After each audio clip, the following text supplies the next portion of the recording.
7 కొండలపై విస్తరించిన ఈ రాతి సామ్రాజ్యం మధ్యయుగ భారతదేశపు ఇంజనీరింగ్ ప్రతిభకు సజీవ సాక్ష్యం.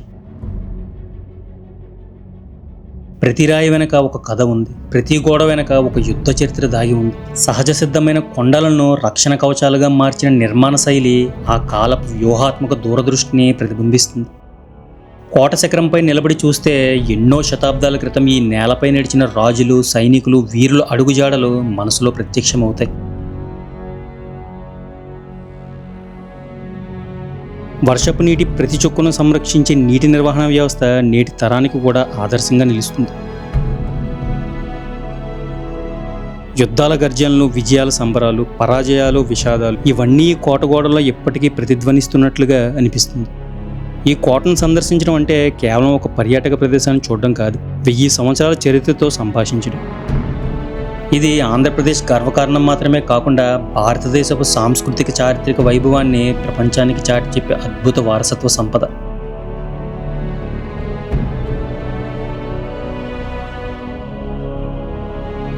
కాలం గడిచినా దీని మహిమ ఎప్పటికీ చెదరని దీపస్తంభంలా నిలిచిన ప్రదేశమే గుత్తికోట.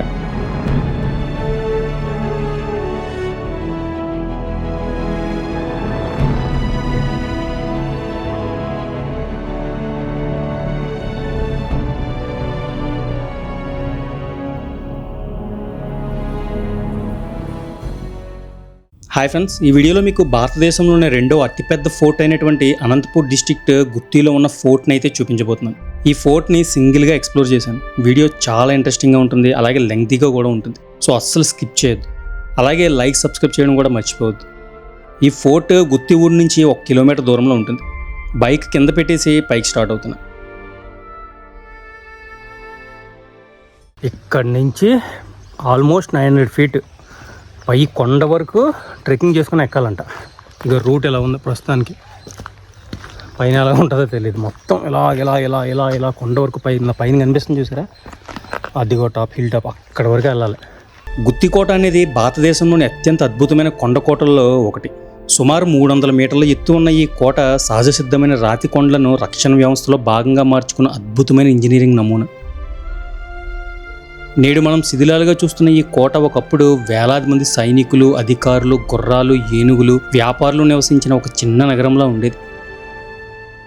ఇప్పుడు దాకా మనం ప్రహారీ దాటుకుని వచ్చాం కదా, ఇక్కడి నుంచి ఫోర్ట్లోకి ఎంటర్ అవుతాం. ఇది మొత్తం చూద్దాం, ఇంకా పైకి వెళ్ళి ఎలా ఉంటుంది అన్నది. చాలా ఎక్సైటింగ్ ఉంది. ఎంత పెద్ద ఫోర్ట్ని సింగిల్గా ఎక్స్ప్లోర్ చేస్తున్నాను. ప్రాచీన కాలంలో ఉత్తర భారతదేశాన్ని దక్షిణ భారతదేశంతో కలిపే వాణిజ్య మార్గాల్లో ఈ గుత్తి ప్రాంతం కీలక కేంద్రంగా ఉండేది. దక్కన పీఠభూమి మధ్య భాగంలో ఉండడంతో దీని మీద నియంత్రణ అంటే చుట్టుపక్కల ప్రాంతాల్లో నియంత్రణ సాధించినట్టే. అందుకే అనేక రాజవంశాలు ఈ కోటను స్వాధీనం చేసుకోవడానికి పోటీ పడ్డాయి. సాధారణంగా కోటలు మైదాన ప్రాంతాల్లో నిర్మిస్తే శత్రువులు సులభంగా చేరుకునే అవకాశం ఉంటుంది. కానీ గుత్తి కోట కోసం రాజులు సహజ రక్షణ కలిగిన భారీ గ్రానైట్ కొండలను ఎంచుకున్నారు. ఈ కొండల ప్రత్యేకత ఏమిటంటే వాటి వాలుదారులు చాలా నిటారుగా ఉంటాయి. శత్రువులు పైకి ఎక్కేలోపే పైనుంచి దాడి చేయడం సులభం. ఈ కారణంగా కోట నిర్మాణంలో ప్రకృతిని రక్షణ కవచంగా ఉపయోగించారు.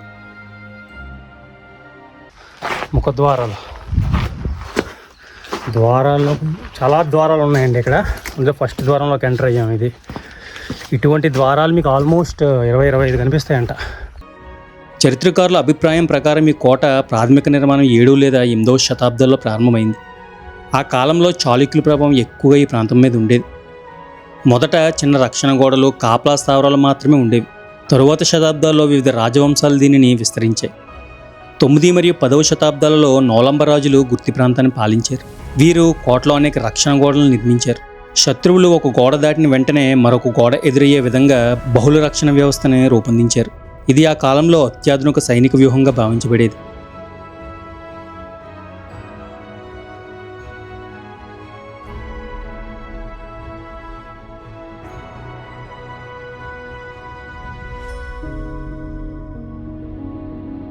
గుత్తికోట చరిత్రలో స్వర్ణయుగం విజయనగర రాజుల కాలం. 14వ శతాబ్దం నుంచి 16వ శతాబ్దం వరకు కోట భారీగా అభివృద్ధి చెందింది. విజయనగర రాజులు గుత్తిని దక్షిణ భారతదేశ రక్షణ వ్యవస్థలో ముఖ్య కేంద్రంగా మార్చారు. ఈ కాలంలో కొత్త ప్రహారీ గోడలు, భారీ ద్వారాలు, సైనిక స్థావరాలు, దేవాలయాలు, ధాన్యాగారాలు, నీటి నిల్వలు నిర్మించబడ్డాయి. గుత్తికోట గోడలు కేవలం రాళ్ల కుప్పలు కావు, వాటి మందం కొన్ని చోట్ల 15 నుంచి 20 అడుగుల వరకు ఉంటుంది. ఫిరంగిదారులు జరిగినా తట్టుకునేలా నిర్మించారు. గోడలు నిటారుగా కాకుండా కొద్దిగా వాలుగా నిర్మించబడ్డాయి. దీంతో ఫిరంగి గుండ్ల ప్రభావం తగ్గేది.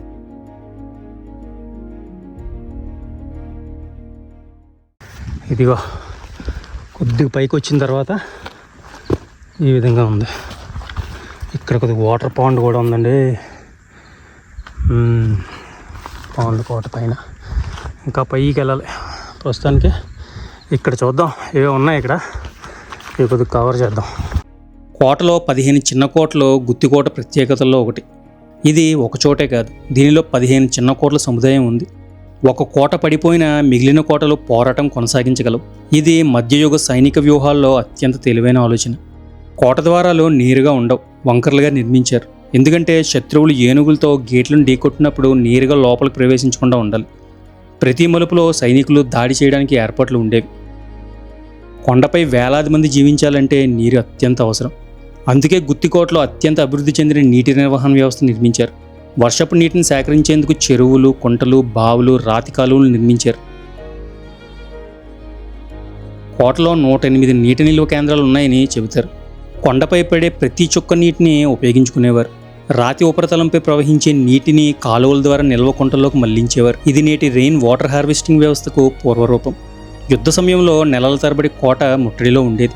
అందుకే పెద్ద ధాన్యాగారాలు నిర్మించారు. బియ్యం, జొన్నలు, సజ్జలు, ఇతర ధాన్యాలు నిల్వ చేసేవారు.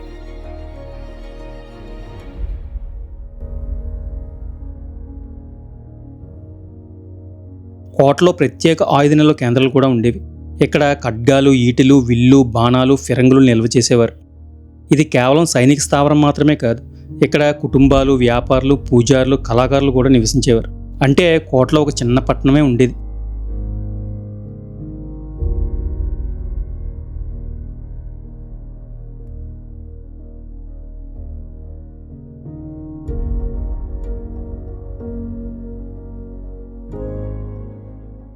మేకింగ్ మాత్రం మామూలుగా లేదండి. షేప్, ఆర్ట్ షేప్ ఎంత పర్ఫెక్ట్గా తీసుకొచ్చారు చూసారా. మొత్తం అంతా ఇటుకలతోనే కన్స్ట్రక్ట్ చేసిన ఇది ఆర్చ్. ఎక్కడ ఏ డిఫికల్టీ లేదు. ఎక్కడ కనిపిస్తుందా ఏమైనా డిఫార్మిలిటీస్ ఏమైనా కనిపిస్తున్నాయా? అటు ఇటు కానీ బయటకు వచ్చినట్లు పర్ఫెక్ట్ ఆర్క్ షేప్లో ఉంది కదా. ఆల్మోస్ట్ 1800 సంవత్సరాల చరిత్ర ఉందంట ఈ కోటకి. 10 నుంచి 20 పైగా రాజులు దీన్ని పాలించారంట. మెయిన్ చాళుక్యుల కాలంలో కన్స్ట్రక్షన్ చేసిన కోట ఇది. తర్వాత విజయనగర రాజులు దీన్ని బాగా డెవలప్ చేశారు. తర్వాత బుక్కరాయలు, తర్వాత మెయిన్ ముస్లిం వాళ్ళ అండర్లోకి వెళ్ళిన తర్వాత వాళ్ళు ఉంచారు కదా ముందు హిందూ విధంగా, దాన్ని వాళ్ళ షేప్లోకి మార్చేసుకుంటారు అనమాట. మార్చేసుకొని తర్వాత బ్రిటిష్ ఇండియాకి వెళ్ళి ఫైనల్గా ఇప్పుడు మనకి ఆర్కియాలజీ డిపార్ట్మెంట్ అండర్లోకి వచ్చింది.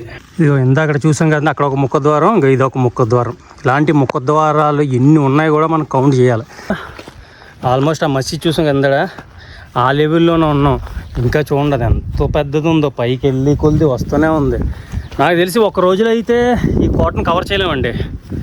చాలా పెద్ద కోట. అంటే ఇంక ప్రతిదీ పర్టికులర్గా ప్రతి ప్లేస్కి వెళ్ళి ఎక్స్ప్లోర్ చేయాలంటే అట్లీస్ట్ 3 days పడుతుందంటే ఈ కోటను ఎక్స్ప్లోర్ చేయడానికి. అంత పెద్ద కోట.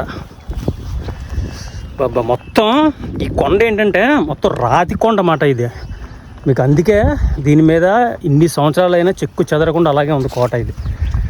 కాకపోతే ప్రకృతి కొద్ది కలుపుకుంటుంది కదా, చెట్లు మొక్కలు అవి వచ్చేసి కొంతవరకు కలుపుకుంది. కానీ మట్టి ఉన్న దగ్గర రాయిని ఏం చేయలేవు కదా, రాయిలు మాత్రం అలాగే ఉన్నాయి.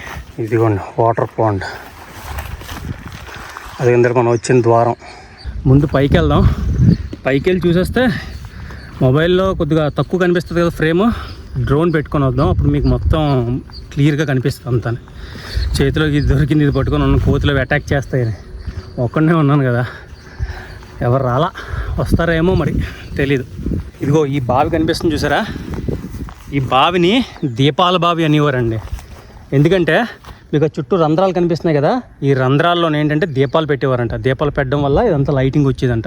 లైటింగ్ వచ్చినప్పుడు చంద్రుడు పైకి వచ్చినప్పుడు దీని రిఫ్లెక్షన్ ఇందులో పడినప్పుడు వీళ్ళు పూజలు అది చేసేవారంట. కనిపిస్తుంది చూసారా, ఇది హెడ్ క్వార్టర్స్ మాట.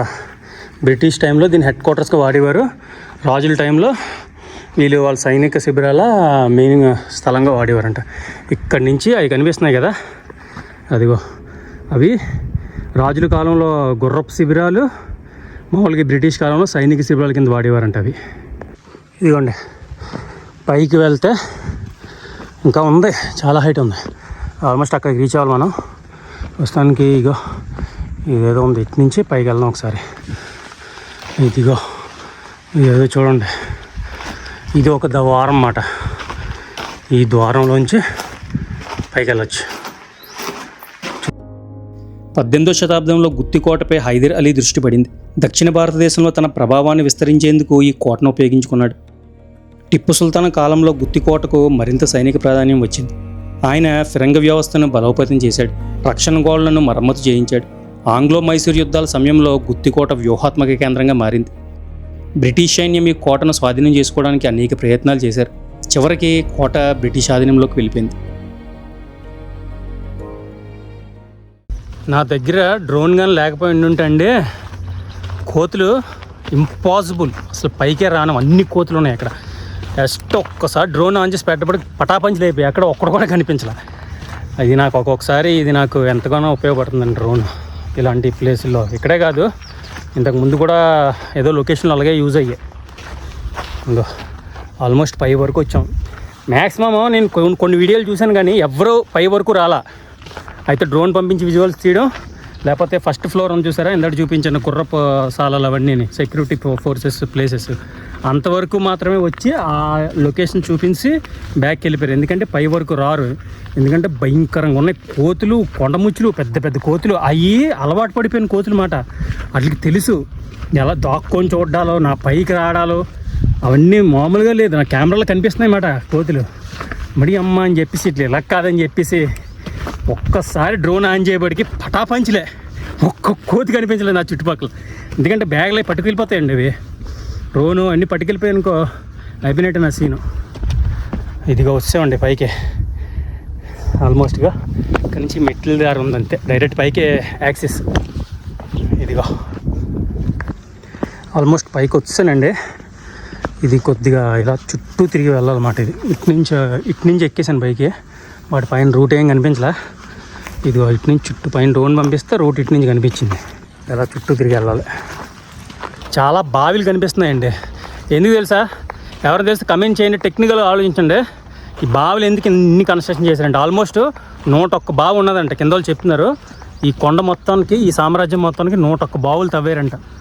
ఎందుకు ఒకసారి గెస్ చేయగలరా? చూడండి, మీరు ఎటు చూసినా ఇది మొత్తం రాతి కొండ. అందు గురించే మీకు వాటర్కి చాలా ఇబ్బంది అవుతుంది. ఈ రాతిని చెక్కి బావిలాగా చెక్కితే వర్షాకాలంలో వాటర్ స్టోర్ అవుతుంది. హ్యూజ్ స్పేస్లో చెక్కిన కొన్ని దగ్గర పెద్ద పెద్ద బావులు ఉన్నాయి, కొన్ని దగ్గర చిన్న చిన్న బావులు ఉన్నాయి. ఇది చూడండి, ఇది చాలా పెద్ద బావి.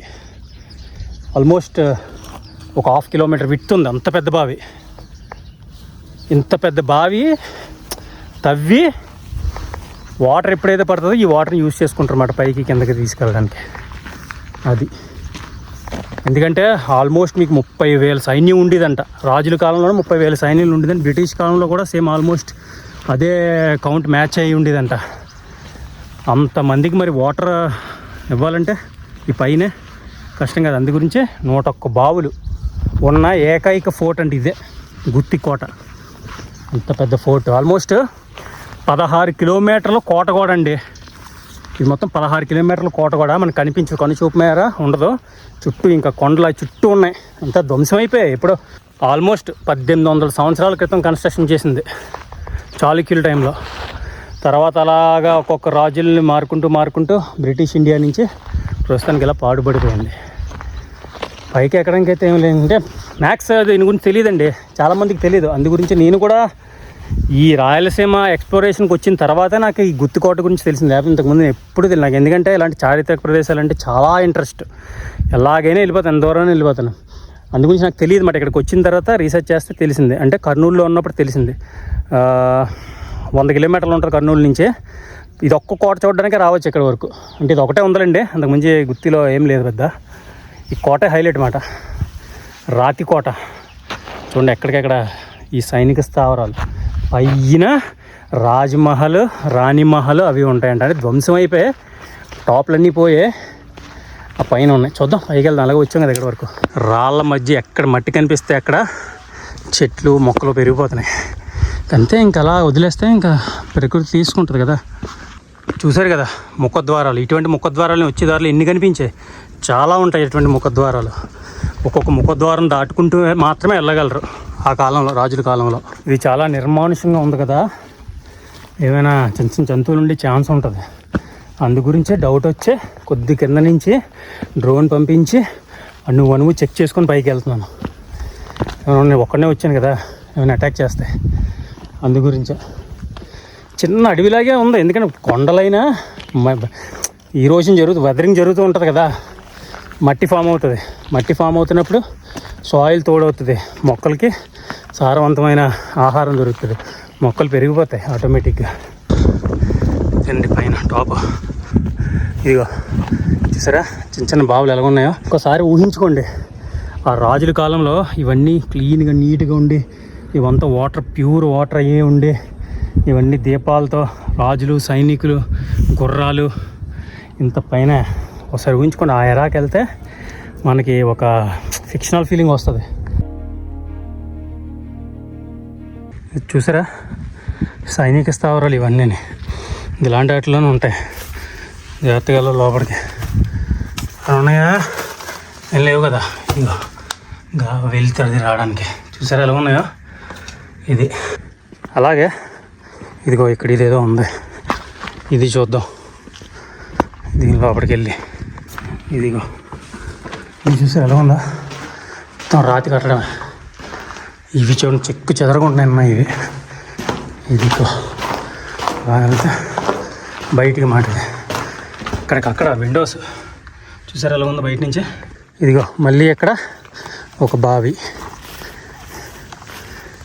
ఇదిగో ఇది ఒక బావే, వాటర్ తక్కువ ఉంది.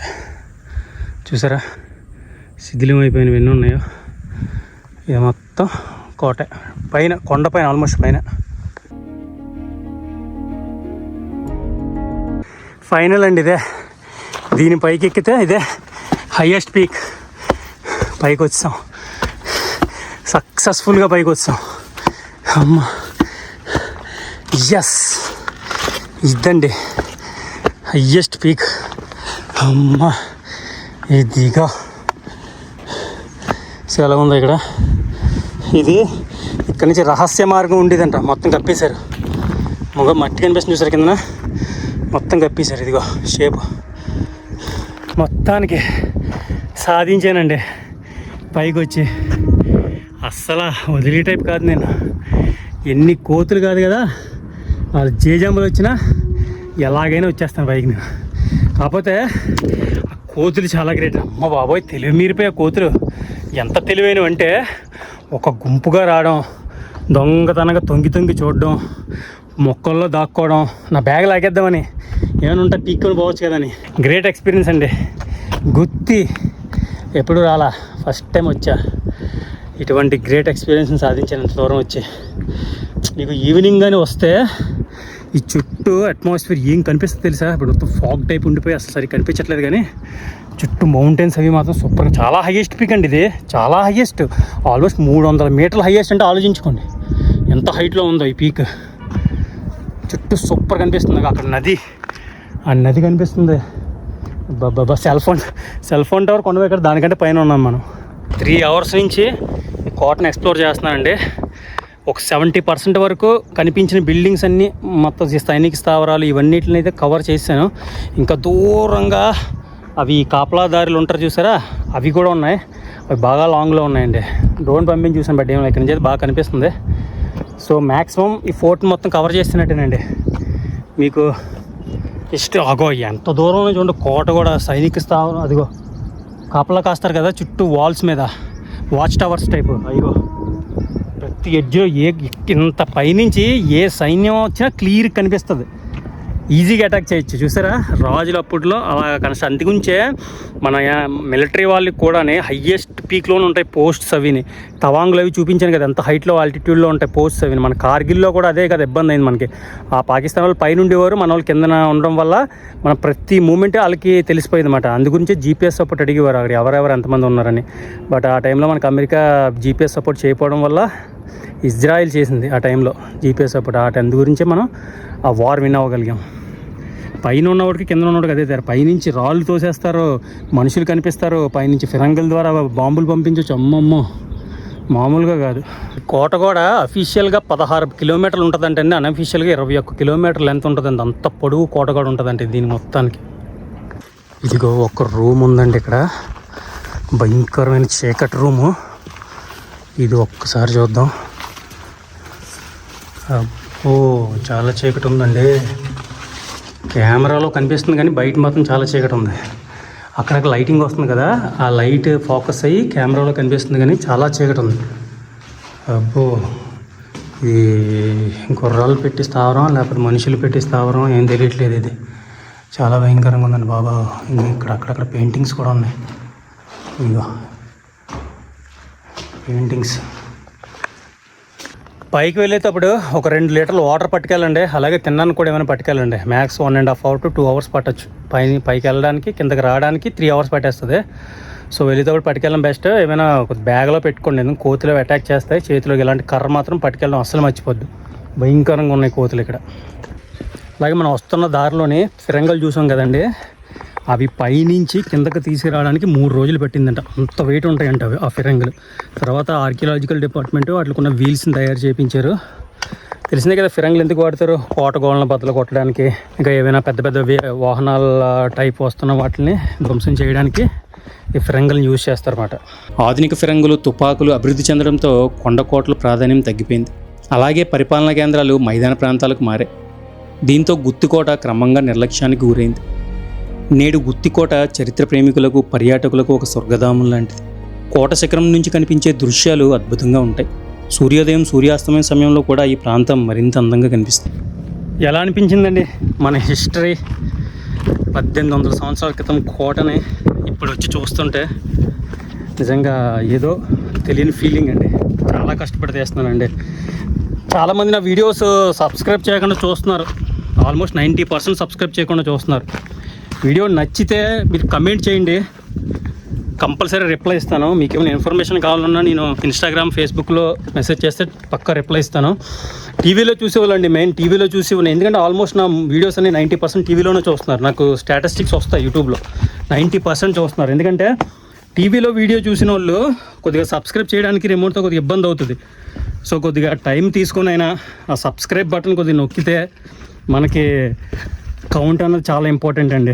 ఎందుకంటే చాలా కష్టపడి చేస్తున్నాను. మన ఆంధ్రప్రదేశ్లో ఉన్న మ్యాక్సిమం కల్చర్ని, హిస్టరీని, మన టూరిజం పొటెన్షియల్ని ఎక్స్ప్లోర్ చేయడానికి మాత్రమే నేను ఈ టైం తీసుకొని ఇంత కష్టపడి వీడియోలు చేస్తున్నానండి. ఒక్క 30 seconds టైం తీసుకొని ఆ లైక్, సబ్స్క్రైబ్ కొట్టి వాల్యుబుల్ కమెంట్ కూడా నాకు చాలా ఇంపార్టెంట్ అండి. నేను ప్రతి కమెంట్ని చదువుతాను. నాకు చాలా ఇష్టం కమెంట్లు చదవడం అంటే. ప్రతి కమెంట్ చదువుతాను, రిప్లై ఇస్తాను. మీకు హిస్టరీ గురించి మ్యాక్సిమం నేను చాలా రీసెర్చ్ చేస్తానండి. వచ్చే ముందు ఒక్కొక్కప్పుడు రాకుండా రీసెర్చ్ చేయకుండా కూడా కొన్ని ప్లేసులకు వెళ్తాను, బట్ రీసెర్చ్ కంపల్సరీ ఉంటుంది. వీడియో రిలీజ్ చేస్తున్నప్పుడు మాత్రం అక్కడక్కడ చిన్న చిన్న తప్పులు ఉంటాయి. 90% యాక్యురేట్గా మీకు డెలివరీ చేస్తాను వీడియోని. సో నా రిక్వెస్ట్ మాత్రం అదేనండి, సబ్స్క్రైబ్, లైక్ మాత్రం మర్చిపోద్దు అసలు. కమెంట్ అడిషనల్ బోనస్ మాట నాకు. అదండి ఈ వీడియో కింతే. రిటర్న్ వెళ్ళి మళ్ళీ మనకి కడప, గండికోట ఇవన్నీ ఎక్స్ప్లోర్ చేద్దాం.